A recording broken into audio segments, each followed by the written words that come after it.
Wow, 2019 just ended and 2020 is in tow. But I was reminiscing about 2019 because it was an interesting year for gaming. It was a year where battle royales consumed the internet and Fortnite had worthy rivals until they added Chapter 2. It was the year of sequels and remakes to beloved titles. It was also a year where some companies made bad decisions and their games were a total flop. But 2019 was an interesting year for me. Not only was it the year that I started YouTube, but it was a year where I got to play games that either surprised me or I was awaiting their release. So I'm a little late to this, but this is my top 10 games of 2019. And we're joined with the one and only Kiri Kaneki. Hello people of the internet. Before we start, I need to state 3 things. 1, I do not own a PS4. I only own a Switch and an Xbox One. Ha! Gay! I can already feel the Xbox One memes.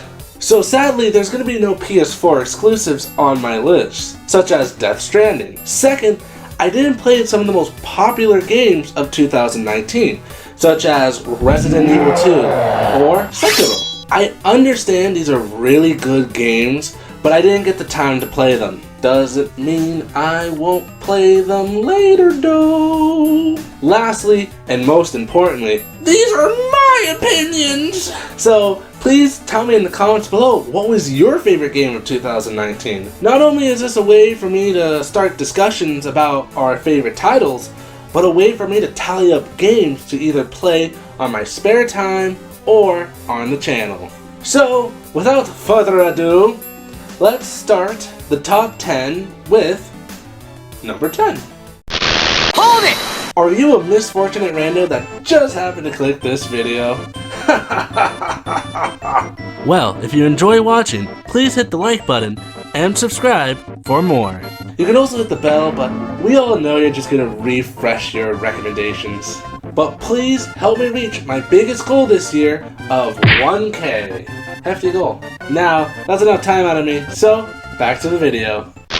Number 10.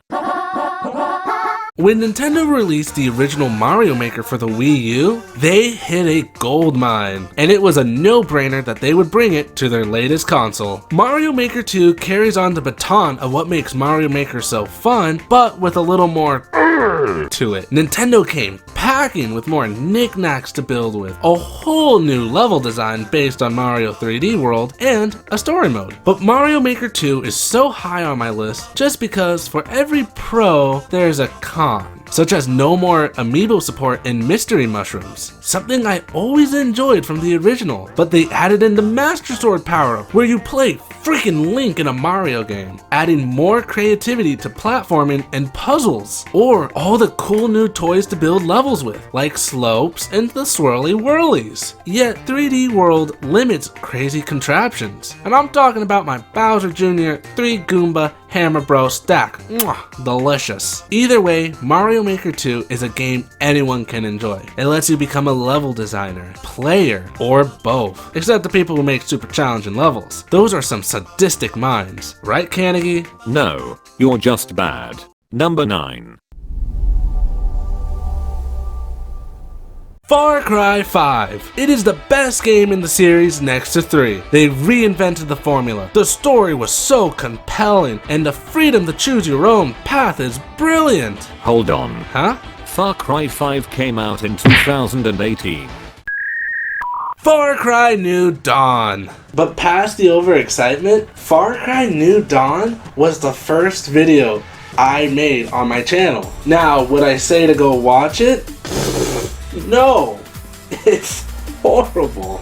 But if you want to watch something that's cringy, go ahead. I have a love-hate relationship for New Dawn. They continued the story from 5 and kept some of the new gameplay changes, yet Ubisoft added more for the better or worse. New Dawn's shtick is light RPG, so guns, vehicles, and enemies have a level. It's a novel idea that Ubisoft tried for the series, but then there's Scavenging Outpost. They were fun once or twice and beneficial, but then I saw the wolves in sheep clothing and found out it was just extra fluff for the gameplay. That's kind of the whole game, extra fluff. I may be criticizing this game hard, but there's a reason why it's on my list. It's because of the story. I loved the deep complexity of Far Cry 5's story, and I enjoyed watching the end happen in New Dawn. The aesthetic of the game is beautiful. It's an interesting take on the apocalypse, viewing how nature took its place all over again and how the survivors scavenged daily goods to live. The soundtrack plays with my feelings, like pumping synth wave adrenaline in me during fights, or a mellow beat showing the destruction of the world. I may have a lot of grievances with Far Cry New Dawn, but I still love it because it's Far Cry, and also Old Man Herc. Number 8. This pick is last minute because I'm still playing it, but I had to put this game on as a late runner-up because I would feel guilty if I didn't. Indivisible, where platforming and RPG elements are mixed together like peanut butter and marshmallow. Indivisible won me over fast by how the story already wrapped me in, wanting to know more of Ajna's struggles and growth. The way it uses platforming to search around the world. And even though the RPG fights took me some time to get used to, soon enough, they became fun and tactical as I rearranged my party for either preferences or needs. And I'm already a big fan of Schoolgirls, so the hand-drawn art style was like returning from mother's cooking, and the unique character designs are top-notch as they show the character's personality and fighting style. I have to give props to Lab Zero for not only making an amazing fighting game, but a platforming RPG that made me a fan of the series, even though I haven't completed it yet. Number 7.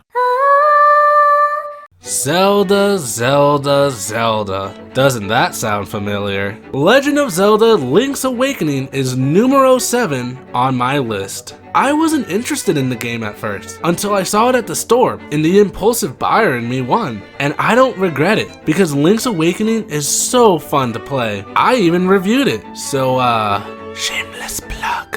But go check it out if you're interested. Now, I'm just going to talk about what is new, because it is a remake of the original GBA, and that enough was perfect. But I did enjoy the new stuff, like how Link's Awakening got a brand new fresh coat of paint, where everything looks like it came straight out of a toy box. Plus, the orchestrated soundtrack is beautiful. I still remember the cute clitter-clatter of Mabe Village and the calm humming of the Windfish song. I also played around in Dompe's Dungeon Maker, where you make dungeons out of the chambers you played, but I feel like this idea needs a little more time to flesh itself out. But if Mario can work, maybe we can get, in the future, a fully fledged Legend of Zelda Dungeon Maker. TM. Number 6.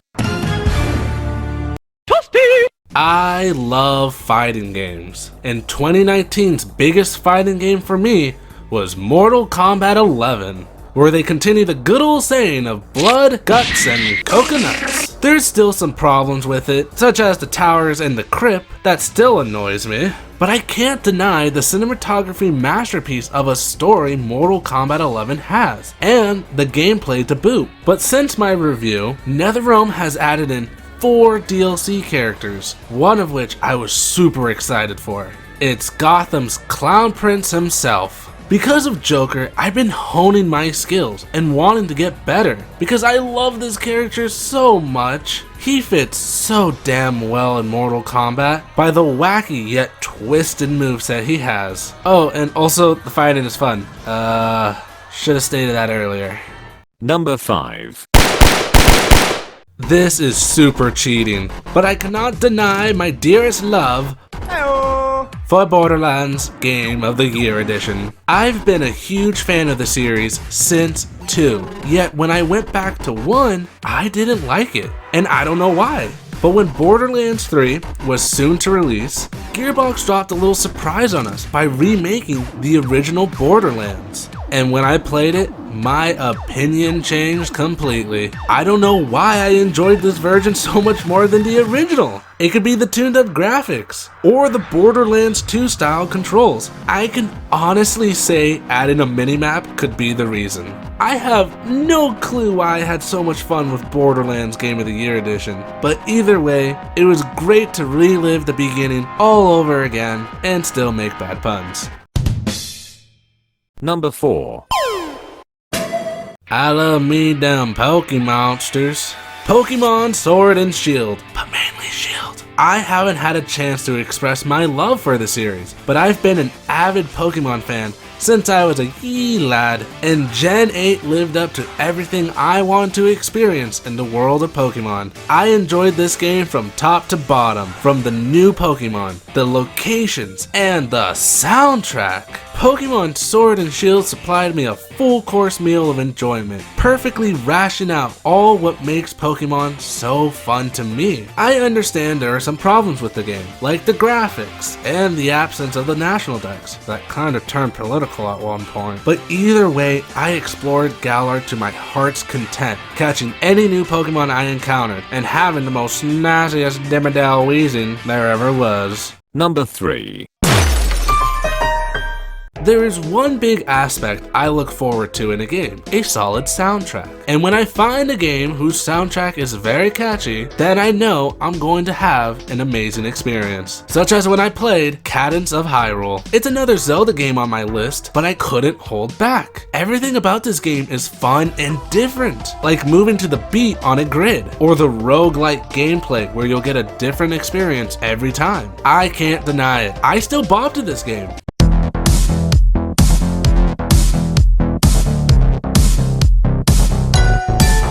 Each song carries that Zelda tune, yet Barnowski remixed them to fit the style gameplay so well. I mean, hell, there are 3 versions of a song: action, peaceful, and even paused. Now that's some dedication. Number 2.